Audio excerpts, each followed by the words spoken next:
Hello friend, જય શ્રી કૃષ્ણ, સીતારામ. હું છું ટીનાસ કિચનમાં આપ સૌનું સ્વાગત છે. આજે આપણે બનાવીશું રોટલીનું શાક, જેને છાશમાં વઘારી રોટલી પણ કહેવાય છે.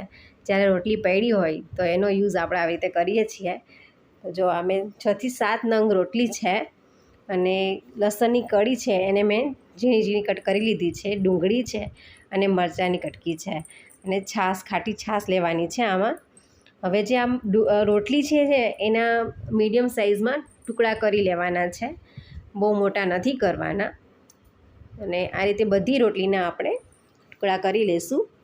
ત્યાર પછી એક છાશ જે છે એમાં થોડુંક હળદર અને થોડુંક સ્વાદ અનુસાર મીઠું નાખી દઈશું અને મિક્સ કરી લઈશું.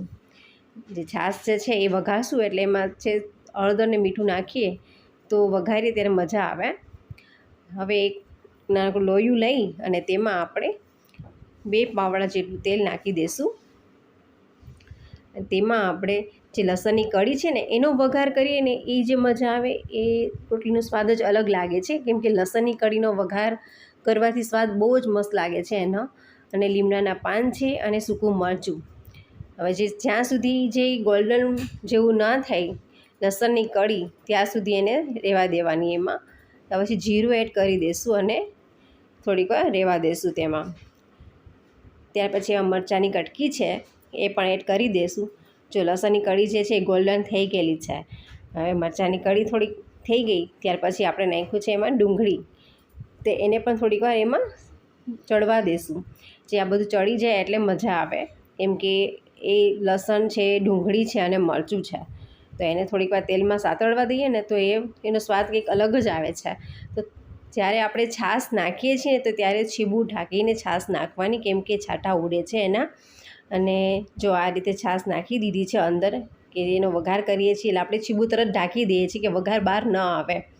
અને ત્યાર પછી એમાં થોડીક પાછી હળદર એડ કરી દઈશું.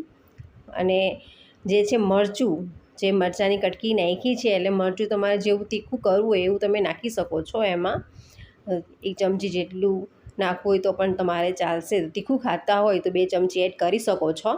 પછી ધાણા જીરું એડ કરી દઈશું અને ત્યાર પછી એને પાછું આપણે મિક્સ કરી લઈશું.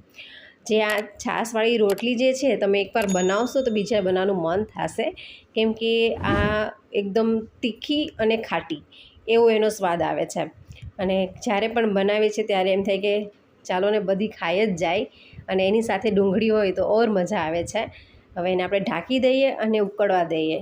જો આપણી આ છાશ છે એ ઉકળી ગઈ છે, એટલે હવે એમાં આપણે જે રોટલીના કટકા કર્યા છે તો એ આપણે આમાં એડ કરી દઈશું.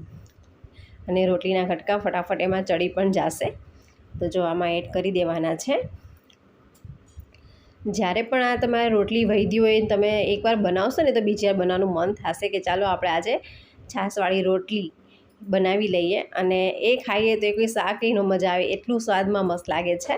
જો એકદમ મસ્ત બની જશે અને આને ચડતા પણ નથી વાર લાગતી, ફટાફટ ચડી પણ જાય છે. જો આપણું જે શાક છે એ રેડી થઈ ગયું છે.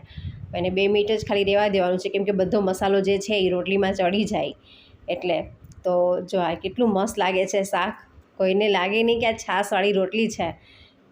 એને ખાઈએ ત્યારે તેનો સ્વાદ જ અલગ હોય છે. તો મેં એને સર્વિંગ બાઉલમાં કાઢી લીધી છે તમારા માટે. અને એની ઉપર સજાવટ માટે કોથમરી તો હોય જ છે આપણી. તો જો કેટલું મસ્ત લાગે છે છાશવાળી રોટલી, અને બાજુમાં જે લીલી ડુંગળી મૂકેલી છે અને એ કચુંબર સાથે તમે ખાઓ તો બહુ મજા આવે છે. તો તમારે પણ આવી રીતે બનાવી હોય તો જ્યારે રોટલી વધારે પડી હોય તો તમે બનાવજો આ રીતે, અને બહુ જ ટેસ્ટી બને છે. એકવાર બનાવશો તો બહુ મજા આવશે. કેમ કે કાઠિયાવાડી જે છાશવાળી રોટલી બનાવો છો ત્યારે એક ખાટી અને મીઠી હોય છે. તો બનાવો ત્યારે મને કમેન્ટ કરજો. જો મારી આ રેસીપી તમને ગમે તો લાઈક કરજો, શેર કરજો, સબસ્ક્રાઈબ કરજો અને હા, બેલ આઇકન દબાવવાનું ના ભૂલતા. Thank you.